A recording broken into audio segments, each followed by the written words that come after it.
Hello दोस्तों, welcome back to independent cinema circus.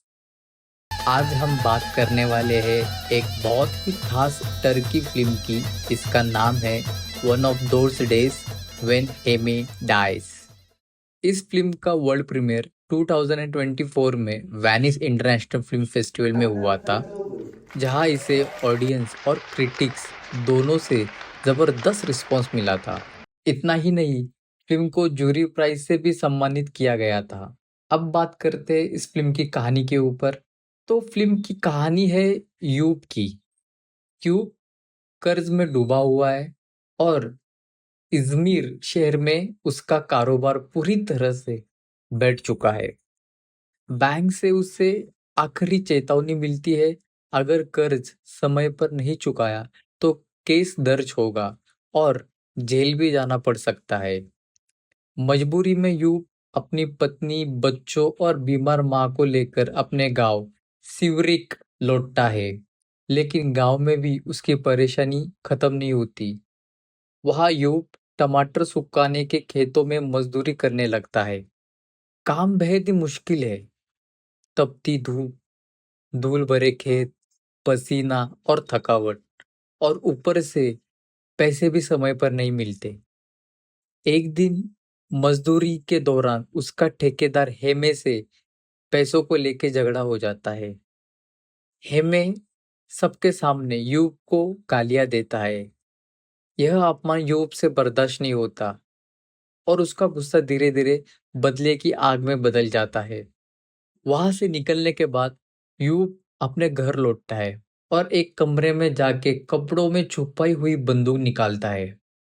और यहीं से फिल्म का सबसे इंटरेस्टिंग हिस्सा शुरू हो जाता है। यूब अपनी मोटरसाइकिल पर खेत की ओर हेमे को मारने के लिए निकल पड़ता है। रास्ते में उसके मन में दो भाव लगातार टकराते रहते हैं।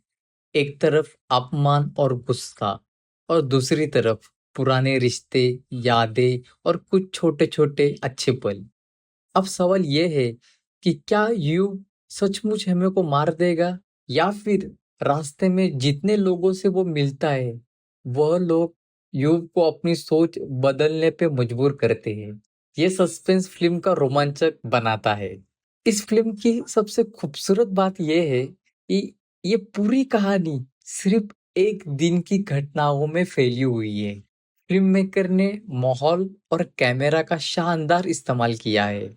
तपती धूप, खेतों की धूल, टमाटर के ढेर, सूनी सड़कों की खामोशी, सब कुछ मिलाकर एक तरह का यथार्थ और खालीपन रचते हैं, जो दर्शकों के अंदर तक महसूस होता है। लंबे शॉट्स और खामोशी इस अनुभव को और गहरा बना देती है। इस फिल्म के जो डायरेक्टर है वो है मुराद फिरात ओगलू। और सबसे खास बात यह है कि इन्होंने ही मुख्य किरदार यूब का रोल भी निभाया है। डेब्यू फिल्म में ही एक साथ डायरेक्शन और एक्टिंग करना आसान नहीं होता, लेकिन मुराद ने इसे बखूबी से निभाया है। एज ए डायरेक्टर और एज ए एक्टर वो कहीं भी कम नजर नहीं आते। शायद इसकी वजह ये भी है कि मुराद खुद सिवरिक गांव से आते हैं, जहां इस फिल्म की कहानी घड़ती है। वह उस जगह की भाषा, लोगों का स्वभाव और अन्य बारीकियों को वो खुद जी चुके हैं। और इसीलिए जब हम यूब को देखते हैं तो हमें कहीं पे भी वो एक्टिंग कर रहा है ऐसा लगता ही नहीं। ऐसा लगता है कि वो उस जीवन को जी रहा है। यह एक साधारण कहानी नहीं है, बल्कि ये एक अनुभव है। यूब की कहानी हमें बहुत व्यक्तिगत लगने लगती है। ये फिल्म हमें एक बेटर ह्यूमन बनाने में सफल होती है। अगर आपको धीमी रफ्तार वाली, सोचने पर मजबूर करने वाली फिल्में पसंद है तो यह फिल्म आपको जरूर देखनी चाहिए। तो दोस्तों, इंडिपेंडेंट सिनेमा सर्कस में आज का एपिसोड बस इतना ही। अगली बार एक नई फिल्म और एक नई चर्चा के साथ फिर मिलेंगे। और ध्यान रखिएगा, चैनल को सब्सक्राइब, लाइक और शेयर जरूर कीजिए। Bye bye.